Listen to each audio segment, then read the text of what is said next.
Hello दोस्तों, आप सभी का चैनल में स्वागत है। इस वीडियो में हम लोग एग्रीकल्चर एंड फूड मैनेजमेंट जो कि आने वाला एफसीआई, एजीएम और नाबार्ड ग्रेड ए के लिए बहुत ही इंपॉर्टेंट टॉपिक है। दोस्तों, कुछ लोग सोचेंगे इको सर्वे हम लोग क्यों कर रहे हैं। दोस्तों, इकोनॉमिक सर्वे से आपको बताना चाहता हूँ, अभी आरबीआई ग्रेड बी के अंदर भी इस चैप्टर से एक पैसेज आया था। पीएम किसान का पूरा टेक्स्ट यहीं से उठाया था। यानी कि लगभग जो 3 से 4 सवाल आए थे पीएम किसान के, वो यहीं पे इसमें से उठाए गए थे। और इसके पहले नाबार्ड ग्रेड ए के अंदर भी 2019 के अंदर दोस्तों आपको बताना चाहता हूँ कि जो एग्रीकल्चर वाला जो चैप्टर है उसके अंदर से 4 सवाल आए थे। 4 सवाल दो दो नंबर के, यानी कि 8 नंबर का ईएसआई एआरडी पेपर इस पर्टिकुलर इकोनॉमिक सर्वे के चैप्टर से आया था। तो बहुत ही इंपॉर्टेंट चैप्टर दोस्तों, एग्रीकल्चर और फूड मैनेजमेंट के बारे में इसमें बातें की गई है। करंट जो डेवलपमेंट होते हैं, इनिशिएटिव गवर्नमेंट के, वो सब शामिल होते हैं। तो दोस्तों सभी से रिक्वेस्ट करूंगा, चैनल पे नए हो तो सब्सक्राइब कर दीजिए, साथ में वीडियो को आप एंड तक देखिए फ्रेंड्स। और मैं इसके 2 पार्ट लाऊंगा। फर्स्ट पार्ट में एग्रीकल्चर और अलाइड सेक्टर को कवर करूंगा, दूसरे पार्ट में फूड मैनेजमेंट को देखेंगे। दोस्तों आप वीडियो में एंड तक बने रहिए और साथ में पेन और पेपर लेके बैठिए। जो चीजें मैं आपको नोट करने के लिए बताऊंगा वो नोट कीजिए, और आपको उसको रिसर्च करना है, थोड़ा और डिटेल में पढ़ना रहेगा फ्रेंड्स, क्योंकि सब चीजें इसमें कवर नहीं कर सकता हूँ, वीडियो लंबा चला जाएगा। तो की पॉइंट्स है मैं वो कवर करूंगा, साथ में आपको कुछ डिटेलिंग बताऊंगा, आपको कुछ कवर करनी है खुद से अपने आप सेल्फ स्टडी के थ्रू। चलो दोस्तों स्टार्ट करते हैं वीडियो। आई थिंक दोस्तों सबसे पहले अगर हम लोग बात करते हैं ना किसी भी इकोनॉमी की सेक्टर की, तो सबसे पहले बात होती है कि इकोनॉमी में उसका कितना प्रतिशत कंट्रीब्यूशन है। ठीक है, तो इकोनॉमी में इसका कंट्रीब्यूशन जो एग्रीकल्चर का अभी 2019-20 में दोस्तों 17.8% जीवीए में एग्रीकल्चर कंट्रीब्यूट करता है। उसके बाद में अगर एम्प्लॉयमेंट की बात करते हैं, भाई कोई भी सेक्टर होता है, कितने लोग को एम्प्लॉयमेंट दे रहा है, कितने प्रतिशत लोग उसको बेसिकली एम्प्लॉयमेंट ले पा रहे हैं, तो 54.6% एम्प्लॉयमेंट जो है एग्रीकल्चर सेक्टर दे रहा है, अगर जनगणना 2011 की बात करते हैं तो। दोनों इंपॉर्टेंट फैक्ट है, आपको याद रखना है फ्रेंड्स। चलो आगे। उसके बाद में देखो, आप सभी को पता पिछले 1 साल में कोरोना वायरस की वजह से इकोनॉमी पूरी की पूरी डाउन है। तो उस केस में जो इकोनॉमी का जो एग्रीकल्चर सेक्टर एक ब्राइट स्पॉट की तरह काम कर रहा है दोस्तों, यानी कि एग्रीकल्चर की जो ग्रोथ है काफी अच्छी, बाकी सेक्टर्स ओवरऑल इकोनॉमी की वजह काफी अच्छी देखी जा रही है। हम कह सकते हैं कि जो इकोनॉमी का ये वो पहिया है जो धीरे धीरे लुढ़क रहा है। ठीक है फ्रेंड्स, 2020-21 में इन्होंने बताई थी 3.4% ग्रोथ थी एग्रीकल्चर की। उसके अलावा इन्होंने बोला है दोस्तों, एग्रीकल्चर जो पर्टिकुलर सेक्टर है उसके लिए गवर्नमेंट ने काफी सारे इनिशिएटिव्स लिए हैं, जैसे क्रेडिट मार्केट में क्रेडिट टारगेट बढ़ाया, मार्केटिंग रिफॉर्म्स भी लाए गए हैं, फूड प्रोसेसिंग के ऊपर फोकस। साथ में गवर्नमेंट ऑफ इंडिया ने जो अलाइड सेक्टर्स हैं, जिसके अंदर एनिमल हस्बेंड्री आता है, डेयरिंग आता है, फिशरीज आता है दोस्तों, उनके डेवलपमेंट के लिए भी काफी सारे इनिशिएटिव्स और नई स्कीम्स लॉन्च की गई है। दोस्तों नाबार्ड ग्रेड ए के अंदर तो पूछा भी था कि अलाइड सेक्टर्स के मतलब कौन कौन से सेक्टर आते हैं, तो काफी ज्यादा इंपॉर्टेंट है, आपको आइडिया होना चाहिए अलाइड सेक्टर्स कौन कौन से होते हैं। उसके अलावा प्रधानमंत्री गरीब कल्याण अन्न योजना भी लॉन्च की गई थी, वो अपन ने ऐसे ही डिटेल में कवर कर रखा है। तो इसके अलावा की पॉइंट्स है इसके दोस्तों, जो मेन पॉइंट्स हैं। अब चलते हैं अपन डिटेल में, इसके अंदर जो सर्वे के अंदर क्या क्या बातें की गई है। सबसे पहले अपन ने देखा है दोस्तों, ब्राइट स्पॉट जो था ना, सिर्फ और सिर्फ इकोनॉमी का एग्रीकल्चर सेक्टर था, जिसके अंदर ग्रोथ देखी गई है 3.4% एस्टिमेट किया गया था। अगर हम लोग आगे बात करते हैं दोस्तों, इन्होंने जो आत्मनिर्भर भारत अभियान जो पैकेज था उसके अंदर मेजर अनाउंसमेंट जो है एग्रीकल्चर और फूड सेक्टर के लिए, फूड मैनेजमेंट के लिए, वो यहाँ पे लिस्टेड आउट है। सबसे पहला मेगा जो इनिशिएटिव वो दोस्तों 1 लाख करोड़ रुपए का एग्री इंफ्रास्ट्रक्चर फंड। इस फंड का दोस्तों अगर हम लोग बात करते हैं, मेन एम था वो दोस्तों इसमें था कि एग्री इंफ्रास्ट्रक्चर जो फार्म गेट पे एस्टेब्लिश की जाए, और एक तरीके से क्लस्टर बेस्ड अप्रोच हम लोग करें, और जो हार्वेस्ट के बाद में जो मैंने जो फूड प्रोसेसिंग का जो मैनेजमेंट है फूड प्रोडक्ट्स का, बेसिकली फार्म प्रोड्यूस का, और अच्छे तरीके से किया जा सके। उसके बाद में जो अगला इनिशिएटिव वो था दोस्तों, ये formalisation of micro food enterprises scheme launch की गई थी, जिसका टोटल आउटले 10,000 करोड़ रुपए था। दोस्तों इस स्कीम से ऐसा अंदाजा लगाया जा रहा है कि लगभग 2 लाख जो माइक्रो फूड एंटरप्राइजेस हैं उनको अपग्रेडेशन में सहायता मिलेगी, ताकि वो अपने टेक्निकल स्टैंडर्ड्स है वो एफएसआई के मैच कर सके, और उनकी ब्रांडिंग भी हो सके, और उनको एक नया मार्केट मिल सके, यानी कि प्रोड्यूस जो है उनकी क्वालिटी, एक तरीके से उनके जो प्रोडक्शन है उसमें क्वालिटी आ सके, यानी कि मोर स्टैंडर्डाइजेशन क्रिएट हो सके। ठीक है, उसके बाद में तीसरा नंबर का इनिशिएटिव है दोस्तों, प्रधानमंत्री मत्स्य संपदा योजना लॉन्च की गई थी, जो कि 20,000 करोड़ रुपए इसका आउटले रखा गया था। इसका हम लोग बात करते हैं फ्रेंड्स, ये इंटीग्रेटेड वे में सस्टेनेबल और इंक्लूसिव डेवलपमेंट चाहता है फिशरीज सेक्टर का, जो कि सारी infrastructure, fishing harbours, cold chain market, सबके डेवलपमेंट पे फोकस करता है। साथ में अगला इनिशिएटिव लॉन्च किया था इन्होंने, national animal disease control programme. दोस्तों इस पर्टिकुलर प्रोग्राम के तहत गवर्नमेंट ऑफ इंडिया ने फूड माउथ डिजीज और ब्रुसेलोसिस, इन 3 डिजीजेस को टारगेट किया था, और कौन कौन सी, कैटल, बफेलो, शिप, गोट और पिग पॉपुलेशन, इन सबको वैक्सीनेट करके इन सब बीमारियों से बचाने का टारगेट इसके अंदर रखा गया था। अगर हम लोग बात करते हैं, देखो animal husbandry infrastructure development fund, इसके लिए भी इन्होंने 15,000 करोड़ रुपए का एक आउटले रखा है दोस्तों। अगर ये पर्टिकुलर फंड क्यों एस्टेब्लिश किया गया था, जो प्राइवेट सेक्टर है ना दोस्तों, प्राइवेट सेक्टर वो डेयरी प्रोसेसिंग में अपना स्टेप इन कर सके, साथ में वैल्यू एडिशन हो सके प्रोडक्ट्स का, और उसके बाद में कैटल फीड इंफ्रास्ट्रक्चर है उसका और ज्यादा से डेवलपमेंट हो सके, यानी कि उसका और ज्यादा मजबूती मिल सके। दोस्तों हम लोग अगर अगली बात करते हैं ना, अपन को पता ऑपरेशन ग्रीन जो कि टीओपी, 3 क्रॉप्स के लिए चल रहा है, टोमेटो, ऑनियन, पोटैटो, उसको टोटल यानी कि सब और भी ज्यादा नोटिफाइड क्रॉप्स को इसके अंदर लाने का प्रोविजन किया गया था 6 महीने के लिए दोस्तों। ये भी इंपॉर्टेंट इनिशिएटिव, आगे डिटेल में अपन देखने वाले हैं। उसके अलावा अपने को पता है प्रधानमंत्री गरीब कल्याण अन्न योजना, फूड सिक्योरिटी के लिए दोस्तों, जो गरीब लोग थे उनको अन्न मिल सके इसलिए एडिशनल इंसेंटिव था दोस्तों। फूड ग्रेन्स प्रोवाइड किए जाते हैं 5 किलो पर फैमिली पर मेंबर। उसके अलावा one nation one ration card scheme, इसको आप पेन कॉपी से लिख लो फ्रेंड्स, इसको आपको डिटेल में कवर करना है। बेसिकली जो है एक यूनिफॉर्मिटी लाएगा दोस्तों, माइग्रेंट्स जो वर्कर्स हैं उनको कहीं भी वो मतलब देश के किसी भी कोने में वो अपना जो राशन है ले सके, इसके लिए दोस्तों स्कीम लॉन्च किया जा रहा है। करंट अफेयर्स का स्कीम है, बहुत ज्यादा न्यूज में रहता है। अब दोस्त हम लोग आते हैं ग्रोस वैल्यू एडेड, एग्रीकल्चर और अलाइड सेक्टर का कितना है, क्या इसका दोस्तों वेटेज है वो देखते हैं। टेबल है ना बहुत ही ज्यादा इंपॉर्टेंट है, इसके अंदर लास्ट टाइम तो नाबार्ड में एक सवाल पूछा गया था, आई थिंक फेज 2 में पूछा गया था, और यहाँ से एक सवाल देखने की पूरी उम्मीद है एटलीस्ट नाबार्ड में। अगर एफसीआई में नहीं भी आएगा तो नाबार्ड में तो एक सवाल आप मान के ही चलो फ्रेंड्स। यहाँ से देखते हैं क्या क्या चीजें आपको याद रखनी है। सबसे पहले हम अगर टोटल बात करते हैं ना एग्रीकल्चर और अलाइड सेक्टर की, हमारा जो टोटल जो इकोनॉमी के अंदर जीवे का परसेंटेज दोस्तों 19-20 में है 17.8%, उसके पहले 2018-19 में 17.1 है। और एग्रीकल्चर के भी सब सेक्टर्स है, जैसे क्रॉप्स है, लाइव स्टॉक से जो अलाइड सेक्टर्स है, फॉरेस्ट्री एंड लॉगिंग है, फिशिंग एंड एक्वाकल्चर है, तो सबका अलग अलग जो परसेंटेज है वो भी आपको पता होना चाहिए। टोटल इकोनॉमी में एग्रीकल्चर का दोस्तों 2018-19 की डाटा हम बात कर रहे हैं क्योंकि ये सब सेक्टर्स का अवेलेबल नहीं है 19-20 का। 18-19 में total economy agriculture allied sector का 17.1% है इसका वेटेज। उसके बाद में अगर हम लोग बात करते हैं सब सेक्टर्स की, तो सब सेक्टर्स का दोस्तों सबसे ज्यादा रहता है क्रॉप्स का, एग्री 17.1 में से 9.4, लगभग 55% एग्रीकल्चर के अंदर क्रॉप्स का शेयर होता है जीवीए के अंदर। उसके बाद में सबसे दूसरे नंबर पे आता है एनिमल हस्बेंड्री जो कि लाइव स्टॉक बोलता है, इसका वेटेज होता है 5.1। और हम एग्रीकल्चर में प्रतिशत की बात करें तो एग्रीकल्चर में सबसे ज्यादा है 29%, इसका सेकंड नंबर पे है मतलब। उसके बाद में फॉरेस्ट्री का 1.3 रहता है, फिशिंग और एक्वाकल्चर का 1.2 का मतलब लगभग 7% कह सकते हो आप दोस्तों। सारी चीजें आपको याद रखना, टेबल बहुत इंपॉर्टेंट है, आपको सारे डाटा पता होना चाहिए फ्रेंड। लेटेस्ट एटलीस्ट 2018-19 का डाटा आप देख लो, किस वाले सेक्टर का, किस वाले सब सेक्टर का कितना वेटेज है एब्सोल्यूट टर्म में और विथ रेस्पेक्ट टू एग्रीकल्चर।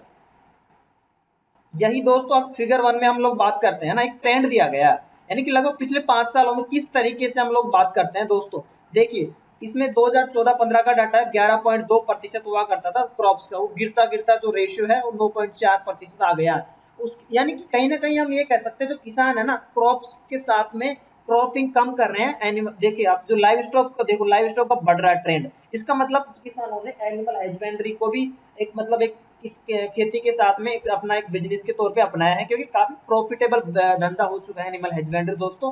काफी अच्छा प्रॉफिट है। क्रॉप्स का तो आपको पता है सूखा पड़ जाता है, पानी बरसात नहीं होती है, कई सारी समस्याएं हैं, लेकिन हमारा जो किसान है वो साथ में अलाइड सेक्टर में भी मूव कर रहा है धीरे धीरे। एक अच्छा ट्रेंड कहा जाता है इकोनॉमी के लिए, अपना डाइवर्सिफाई कर रहा है दोस्तों अपनी इकोनॉमिक एक्टिविटी को एग्रीकल्चर सेक्टर।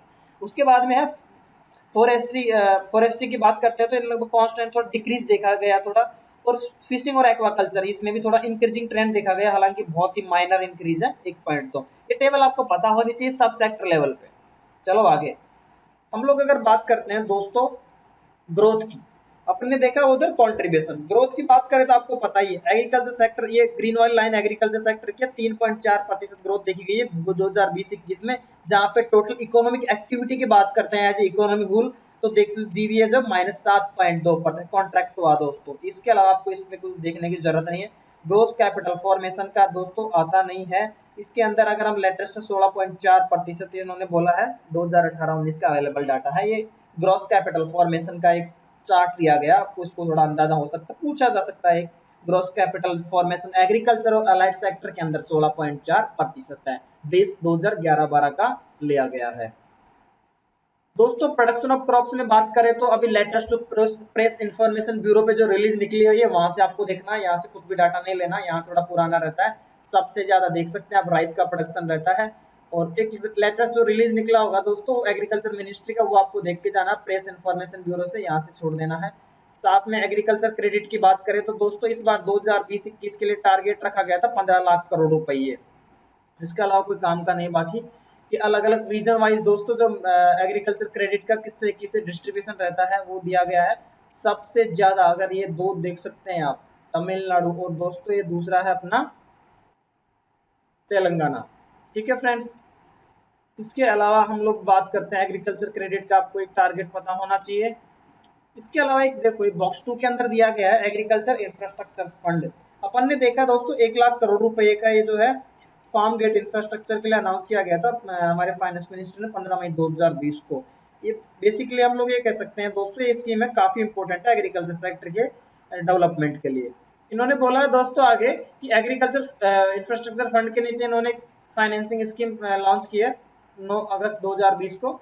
ये पर्टिकुलर स्कीम दोस्तों 2020-21 से 2029-30 के लिए एप्लीकेबल है। दोस्तों इस स्कीम में अगर हम बात करते हैं कवरेज की, मीडियम से लॉन्ग टर्म के बेसिस पे ब्याज ऋण देती है दोस्तों जो हमारे पोस्ट हार्वेस्ट मैनेजमेंट इंफ्रास्ट्रक्चर और कम्युनिटी फार्मिंग एसेट्स क्रिएट करने के लिए। और इस स्कीम के तहत दोस्तों हम लोग बात करें 1 लाख करोड़ रुपए जो है ना बैंक फाइनेंस इंस्टीट्यूशन प्रोवाइड करेंगे as a loan, primary agriculture credit society, marketing cooperative society, FPOs, self help groups, farmer joint liability groups. ये जेएलजी एसएसजी आपको नाबार्ड इंटरव्यू में पूछते हैं। Multipurpose cooperative society, agri entrepreneurs, startup, central agency, local body, sponsored, public private partnership etcetera. यानी कि इन सब agencies को bank और फाइनेंशियल इंस्टीट्यूशंस 1 लाख करोड़ रुपए का मतलब दोस्तों पैसा देंगे एज ए लोन, ताकि वो अपना मतलब फैसिलिटीज डेवलपमेंट कर सके। दोस्तों इस पर्टिकुलर फाइनेंसिंग फैसिलिटी के अंदर जो ब्याज मिलेगा, जो लोन मिलेगा दोस्तों, उसमें 3% का इंटरेस्ट सबवेंशन मिलेगा 2 करोड़ रुपए की लिमिट तक। इसकी 7 साल का दोस्तों ये टेन्योर रहेगा इसके अंदर। साथ में इस पर्टिकुलर फैसिलिटी के through credit guarantee fund trust for MSME जो स्कीम है 2 करोड़ रुपए तक दोस्तों एलिजिबल बोरोवर्स को गारंटी कवरेज भी प्रोवाइड करेगी। साथ में यहाँ पे फ्रेंड्स हम लोग अगर बात करते हैं ना तो यहाँ पे एमओयू साइन किए हैं जो हमारी agriculture and farmers welfare minister ने इस पर्टिकुलर स्कीम के इम्प्लीमेंटेशन के। तो इसके बारे में चीजें हैं, तो ये कोई ज्यादा इंपॉर्टेंट नहीं, जो इसकी की पॉइंट्स अपन ने देख लिया एग्रीकल्चर इंफ्रास्ट्रक्चर फंड और इसके अंदर जो स्कीम रोल आउट की गई है वो किस तरीके से काम करेगी वो अपने की पॉइंट्स देख लें इसके। हम लोग आगे चलते हैं दोस्तों। ट्रेड की बात करते हैं हम एग्रीकल्चर प्रोड्यूसर्स की, तो अभी लेटेस्ट डाटा निकला था दोस्तों, आपको पता हो तो 17.34% ट्रेड की ग्रोथ देखी गई थी। और उसके अलावा ऑर्गेनिक एक्सपोर्ट्स में हमारा काफी ज्यादा एक्सपोर्ट देखा गया था। तो वो जो डाटा है मैंने वीडियो में शेयर किया, पीआईबी का रिलीज भी है, उसको आप जाके देख लो, यहाँ से देखने की जरूरत नहीं। लेटेस्ट डाटा अवेलेबल जो रहता है वो काम का रहता है। एग्री एक्सपोर्ट्स और एग्री एक्सपोर्ट पॉलिसी को आपको अच्छे से कवर करना चाहिए, पेन कॉपी से लिख लो दोस्तों। आगे चलते हैं। एमएसपी का भी आपको बेसिक आइडिया होना चाहिए, एमएसपी करंट टॉपिक रहता है। साथ में एमएसपी फॉर खरीफ क्रॉप्स, ये सब अपन ने देखा है एक अलग से पीआईबी वीडियो में, लेटेस्ट कुछ दिनों पहले न्यूज में था, तो वहां पे डिटेल में कवर किया गया, वहां से जाके देख लीजिए। ये सब पुराना डाटा है, कोई काम का नहीं है। अब आते हैं दोस्तों नेक्स्ट टॉपिक जो कि अपना क्रॉप इंश्योरेंस, प्रधानमंत्री फसल बीमा योजना। ये ऐसी योजना है जो कि लगभग हर एग्जाम में पूछी जाती है दोस्तों, बहुत इंपॉर्टेंट स्कीम है। आपको इस स्कीम को अच्छे से पढ़ना है, पेन कॉपी लिख लीजिए, नोट कर लीजिए। अगर ये स्कीम आपको नहीं आती है तो आपको इसको डिटेल में कवर करना है इस वीडियो के खत्म होने के बाद में। एक तरीके से कॉम्प्रहेंसिव रिस्क सॉल्यूशन है दोस्तों, काफी कम प्रीमियम रहता है आपको अगर पता हो इस स्कीम के तहत। और दोस्तों कहीं ना कहीं end to end risk mitigation mechanism है, यानी ठीक है। और ये जो मतलब सारा क्रॉपिंग पैटर्न जो रहता है उसके लिए इंक्लूड है। फिर पोस्ट हार्वेस्ट लॉसेज भी इसके अंदर दोस्तों इंक्लूड होते हैं। उसके अलावा हम लोग अगर बात करते हैं इस स्कीम के तहत एवरेज सम इंश्योर्ड पर हेक्टेयर दोस्तों 15,100 रुपये से पहुंच गया है अभी 40,700 रुपये। इस स्कीम की दोस्तों अगर इंपॉर्टेंट बात करें तो ये स्कीम लगभग हर साल 5.5 करोड़ फार्मर्स को कवर करती है। और इस स्कीम के तहत अब तक 12 जनवरी 2021 के अकॉर्डिंग 90,000 करोड़ रुपए के क्लेम सेटलमेंट पे कर दिए गए हैं किसानों को। दोस्तों प्रधानमंत्री फसल बीमा योजना बहुत इंपॉर्टेंट है, आपको ये स्कीम पता होनी चाहिए, अगर नहीं है तो आप इसको अच्छे से कवर कर लीजिए। अब आते हैं मेन मुद्दे पे, ये प्रधानमंत्री किसान योजना की जो 5-6 लाइन दी गई है ना, ये यहाँ से आरबीआई ग्रेड भी फेज 2 में सवाल आया था, ये पूरा का पूरा पैसेज वहां कॉपी पेस्ट किया हुआ था और यहाँ से 3 से 4 सवाल पूछे गए थे। वो सवाल क्या थे? सबसे पहले तो दोस्तों इन लोगों ने यहाँ पे आप देखेंगे ना, प्रधानमंत्री किसान सम्मान निधि योजना 2019 में लॉन्च की गई थी, जो दोस्तों इनकम सपोर्ट मैकेनिज्म है, जो हमारे लैंड होल्डर फार्मर्स हैं उनके लिए, कल्टिवेबल लैंड जिनके पास में है। साथ में सर्टन एक्सक्लूजन्स, यही पूछा था कौन से एक्सक्लूजन्स है, ये मेंशन किया हुआ था। और ये मल्टीपल स्टेटमेंट टाइप सवाल था कि कौन से एक्सक्लूजन्स है, किसको नहीं मिलता ये बेनिफिट। उसके बाद में नेक्स्ट सवाल पूछा गया था कि साल के अंदर इस स्कीम के तहत कितना पैसा मिलता है। 6,000 रुपये मिलता है, 2,000 की 3 किस्त मिलती है दोस्तों, डायरेक्टली बेनिफिशियरीज के खाते में पैसा जाता है, एक अच्छी बात है। उसके अलावा हम लोग अगर बात करते हैं, ये पूछा था तीसरा सवाल कि दोस्तों इन्होंने पूछा था कि दिसंबर 2020 जो है 7वां इंस्टॉलमेंट, इसके अंदर कितना पैसा किसानों को दे दिया गया है। 18,000 करोड़ रुपए दिया गया है, लगभग 9 करोड़ फार्मर फैमिलीज को पैसा, ये पूछा था। ये तीनों सवाल पूछे गए थे आरबीआई ग्रेड बी फेज 2 के अंदर। अब आते हैं अपन अलाइड सेक्टर्स में। सबसे पहले एनिमल हस्बेंड्री डेयरिंग को देखेंगे, उसके बाद में फिशरीज को देखेंगे दोस्तों।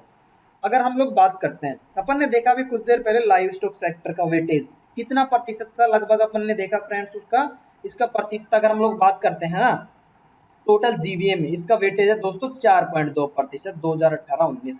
और अगर हम लोग बात करते हैं एग्रीकल्चर के अंदर, एग्रीकल्चर के इसका लगभग 28.63 वेटेज था 2018-19 के अंदर।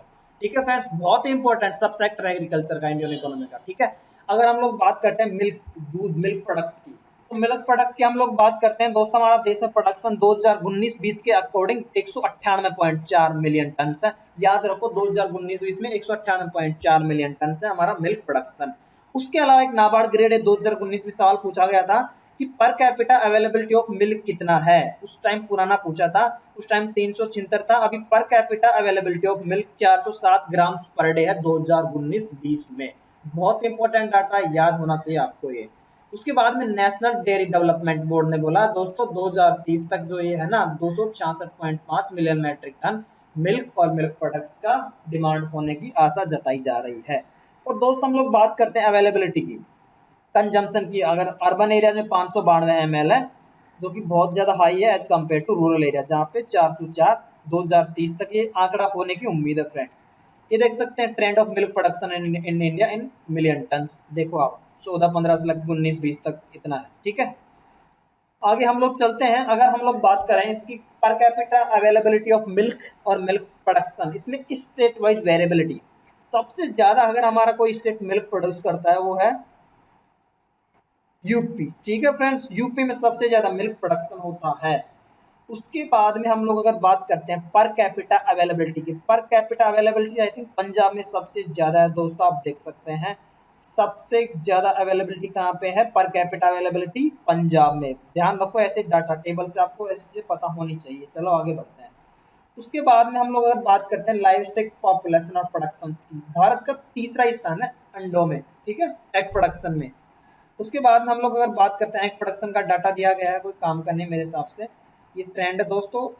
उसके बाद में हम लोग अगर बात करते हैं recent initiatives in the live stock sector, कौन कौन से अभी फिलहाल नए इनिशिएटिव्स लॉन्च किए गए हैं दोस्तों। Animal husbandry infrastructure development fund देखते हैं अपन, जो कि लाइव स्टॉक का एक बहुत ही इंपॉर्टेंट स्कीम है। इस स्कीम के तहत दोस्तों टोटल 15,000 करोड़ रुपए का जो है एक सपोर्ट प्रोवाइड किया जाएगा। और ये पर्टिकुलर फंड दोस्तों इंडिविजुअल एंटरप्रेन्योरशिप प्राइवेट कंपनीज हैं, उन सबको दोस्तों कहीं ना कहीं वैल्यू एडिशन, मीट प्रोसेसिंग, इसमें एनिमल फीड प्लांट, ये सब इंफ्रास्ट्रक्चर सेटअप करने में सहायता करने वाला है। इसके अंदर 3% इंटरेस्ट सबवेंशन दिया जाएगा एलिजिबल बेनिफिशियरीज को। साथ में 2 साल का मॉरेटोरियम पीरियड भी दिया जाएगा दोस्तों प्रिंसिपल लोन अमाउंट के लिए। उसके बाद में 6 साल का रीपेमेंट टाइम रहेगा। अगर हम लोग बात करते हैं इसके साथ में अगली न्यूज, अगला जो पॉइंट इंपॉर्टेंट है, गवर्नमेंट ऑफ इंडिया दोस्तों क्रेडिट गारंटी फंड 750 करोड़ रुपए का सेटअप करेगी नाबार्ड के पास में। ठीक है, और उसके बाद में हम लोग अगर बात करते हैं कि क्रेडिट गारंटी जो एमएसएमई डेफिनेशन के अंदर आते हैं ऑर्गेनाइजेशंस, इंस्टीट्यूशंस, उनको दिया जाएगा दोस्तों। और क्रेडिट गारंटी जो कवरेज है 25% ऑफ द क्रेडिट फैसिलिटी जो बोरोवर्स को प्रोवाइड की गई है उसका रहेगा दोस्तों। एक ऑनलाइन पोर्टल भी लॉन्च किया गया animal husband infrastructure development fund in udyamitra.in, जो कि सिडबी ने डेवलपमेंट किया है इस स्कीम के तहत लोन लेने के लिए। दोस्तों इसके अलावा आपको पता है national animal disease control programme भी लॉन्च किया गया है, जिसका अपन ने देखा भी foot mouth disease and brucellosis इन सबको कवर करेगा। इस पर्टिकुलर स्कीम के तहत cattle, buffalo, sheep, goat, pig population ये सब कवर होंगे दोस्तों। अगर हम लोग आगे चलते हैं फिशरीज सेक्टर के अंदर, दुनिया का दूसरे नंबर का फिश प्रोड्यूसिंग कंट्री हमारा देश Bharat, 7.58% weightage of fisheries production के अंदर। दोस्तों हम लोग बात करते हैं फिशरीज सेक्टर की, तो फिशरीज सेक्टर दोस्तों 1.4% जीडीपी टोटल इकोनॉमी कंट्रीब्यूट करता है। और उसके बाद में अगर एग्रीकल्चर जीवीए में बात करते हैं तो फिशरीज का वेटेज है 7.28%। इसको आपको याद रखना चाहिए दोनों चीजें, ठीक है। आगे चलो दोस्तों, उसके अलावा सरकार ने बोला है कि पहले हम blue revolution centrally sponsored scheme चला रहे थे 5 साल के लिए, जिसके अंदर हमने टोटल 3000 करोड़ रुपए खर्च किए हैं integrated responsible holistic development and management of fisheries sector इस सबके मतलब इस सब मकसद के लिए। उसके बाद में दोस्तों इन्होंने बोला है कि अभी 2018 में गवर्नमेंट ऑफ इंडिया ने fisheries and aquaculture infrastructure development fund ये लॉन्च किया है, और इसके तहत भी इस पर्टिकुलर सेक्टर को दोस्तों सहायता की जा रही है। अब उसके अलावा एक बहुत इंपॉर्टेंट इनिशिएटिव जो रिसेंटली लॉन्च हुआ है प्रधानमंत्री मत्स्य संपदा योजना, मई 2020 में लॉन्च की गई थी आत्मनिर्भर भारत के तहत। दोस्तों इस पर्टिकुलर स्कीम के तहत लगभग हम लोग अगर बात करते हैं तो सेंट्रल शेयर इसमें जो है फ्रेंड्स रहेगा लगभग 9,407 करोड़ रुपए, स्टेट रहेगा 4,880 करोड़ रुपए और इंडिविजुअल बेनिफिशियरीज लाएंगे 5,763 करोड़ रुपए। 5 साल के लिए एप्लीकेबल है स्कीम 2020-21 से लेकर 2024-25 तक। टोटल इस स्कीम के तहत प्रधानमंत्री मत्स्य संपदा योजना के तहत 20,000 करोड़ रुपए का अंदाजा लगाया जा रहा है इन्वेस्टमेंट का। साथ में इस स्कीम का एक जो मेन टारगेट है दोस्तों, एनुअल ग्रोथ रेट 9% चाहता है फिशरी सेक्टर में, और हमारा फिश प्रोडक्शन है 220 लाख मैट्रिक टन 2024-25 तक अचीव करने का टारगेट रखा गया है। याद रखो आप इसको, 220 लाख मैट्रिक टन बाय 2024-25। उस साथ में इसका अगर इंडिविजुअल लेवल पे बात करते हैं दोस्तों तो इसका टारगेट है एक्वाकल्चर प्रोडक्टिविटी जो 5 टन पर हेक्टेयर, अभी 3 टन है दोस्तों। साथ में डोमेस्टिक फिश कंजम्पशन को भी एनहेंस करना चाहता है। इन्वेस्टमेंट जो है फिशरी सेक्टर में प्राइवेट सेक्टर से ज्यादा अट्रैक्ट करने का भी टारगेट रखा गया है। उसके अलावा दोस्तों हम लोग अगर बात करते हैं, अब आते हैं अपन food processing centre, food processing sector. Food processing sector इस वीडियो का दोस्तों लास्ट सेक्शन है, क्योंकि लंबा वीडियो हो जाएगा, वरना अपन फूड मैनेजमेंट को अगले में करेंगे। फूड प्रोसेसिंग के अंदर हम लोग अगर बात करते हैं, मैन्युफैक्चरिंग जीवीएमएस का वेटेज है 8.98%, लगभग 9% वेटेज है मैन्युफैक्चरिंग में इसका। हम लोग आते हैं न्यू इनिशिएटिव्स जो लॉन्च किए गए हैं फूड प्रोसेसिंग सेक्टर के अंदर। 2 स्कीम देखेंगे अपन। पहला तो formalisation of micro food processing enterprises, जो कि सेंट्रली स्पॉन्सर्ड स्कीम है दोस्तों। और इस स्कीम का जो टोटल आउटले जो रखा गया दोस्तों 2020 से 2025 के बीच में लगभग 10,000 करोड़ रुपए आउटले इसके अंदर। और दोस्तों ये स्कीम है लगभग 2 lakh micro food processing units को क्रेडिट लिंक सब्सिडी के थ्रू फायदा पहुंचाने की उम्मीद जताई जा रही है। ये पर्टिकुलर स्कीम दोस्तों one district one product approach को अपनाएगी, और साथ में procurement of inputs, availing common services, marketing of products, ये सब में इकोनॉमी जो स्किल प्रोवाइड की जाएगी कुल मिला के। इस स्कीम के तहत हर एक स्टेट एक जिले के लिए एक फूड प्रोडक्ट आइडेंटिफाई करेगा, वहां पे किस टाइप के क्लस्टर्स अवेलेबिलिटी है और वहां पे किस टाइप का रॉ मटेरियल है, उसके बेसिस पे दोस्तों इस स्कीम के तहत कॉमन इंफ्रास्ट्रक्चर और ब्रांडिंग मार्केटिंग उस पर्टिकुलर प्रोडक्ट के लिए सपोर्ट प्रोवाइड किया जाएगा दोस्तों। इसके स्कीम के अंदर focus waste to wealth products, minor forest produce और एस्पायरेशनल डिस्ट्रिक्ट्स, इन सब के ऊपर भी फोकस किया जाएगा formalisation of micro food processing enterprises scheme के तहत। दोस्तों हम लोग अगर फाइनेंशियल असिस्टेंस की बात करते हैं इस स्कीम के तहत, तो दोस्तों इसमें अभी credit linked capital subsidy 35% eligible project cost के साथ में दिया जाएगा। मैक्सिमम लिमिट रहेगी 10 लाख पर यूनिट। अगर हम लोग बात करते हैं सीड कैपिटल की, तो सीड कैपिटल दिया जाएगा 40,000 पर SHG member for working capital and कुछ छोटे मोटे टूल खरीदने के लिए। दोस्तों अगर हम लोग बात करते हैं इसके अंदर सपोर्ट प्रोवाइड किया जाएगा 35% अपन ने देखा ऊपर। Development of common infrastructure including common processing facilities, lab, warehouse, cold storage, packaging and incubation centre through farmer produce organisation और एसएचजी कोऑपरेटिव्स और स्टैंड आउट एजेंसी और private enterprises for use by micro units in the cluster. यानी कि हम ये कह सकते हैं जो छोटे मोटे जो क्लस्टर्स है, मतलब उनके अंदर यूनिट्स है, वो सब इन कॉमन फैसिलिटीज को यूज कर पाएगी, जो कि सेटअप किया जाए किसके द्वारा, FPO SHG कोऑपरेटिव या स्टेट गवर्नमेंट की एजेंसीज के द्वारा। ये आपको याद रखना है इस formalisation of micro food processing enterprises scheme के तहत। अगला है ऑपरेशन ग्रीन। ये तो थोड़ा पुराना स्कीम है लेकिन आपको मैंने ऑलरेडी एक्सप्लेन किया हुआ है। इस स्कीम के तहत डिटेल में आपको पता होना चाहिए, ये बहुत बार एग्जाम में आ चुकी है और आने वाले टाइम में भी आएगी। दोस्तों टोमेटो और पोटैटो के लिए पर्टिकुलर स्कीम लॉन्च की गई थी, लेकिन इसके अंदर दोस्तों हम लोग अगर बात करते हैं तो 6 महीने के लिए और थोड़ी ज्यादा नोटिफाइड हॉर्टिकल्चर क्रॉप्स के लिए इसका कवरेज बढ़ा दिया गया है। इस स्कीम के तहत दोस्तों दो कंपोनेंट, एक शॉर्ट टर्म एक लॉन्ग टर्म। शॉर्ट टर्म के अंदर प्राइस स्टेबलाइजेशन के अंदर दोस्तों 50% सब्सिडी दी जाती है ट्रांसपोर्टेशन और स्टोरेज के कंपोनेंट के तहत, ताकि प्रोड्यूस खराब ना हो। हम लोग अगर बात करते हैं प्रोडक्शन लिंक्ड इंसेंटिव स्कीम, ये तो आप सबको पता ही है। लास्ट कंपोनेंट है दोस्तों इसका, इस पर्टिकुलर हमारा वीडियो का एग्रीकल्चर सेक्शन का, प्रधानमंत्री किसान संपदा योजना PMKSY। ऐसा स्कीम मैंने ऑलरेडी कवर करके वीडियो डाला हुआ यूट्यूब के ऊपर, आप जाके देख सकते हो मेरा गवर्नमेंट स्कीम्स प्लेलिस्ट के तहत। सबसे पहले आपको ये पता होना चाहिए कि इस पर्टिकुलर प्रधानमंत्री किसान संपदा योजना के तहत कुछ सब स्कीम्स है। कौन सी है? मेगा फूड पार्क, बहुत इंपॉर्टेंट स्कीम है, पता होना चाहिए, न्यूज में भी था। Integrated cold chain and value addition infrastructure for agro processing clusters.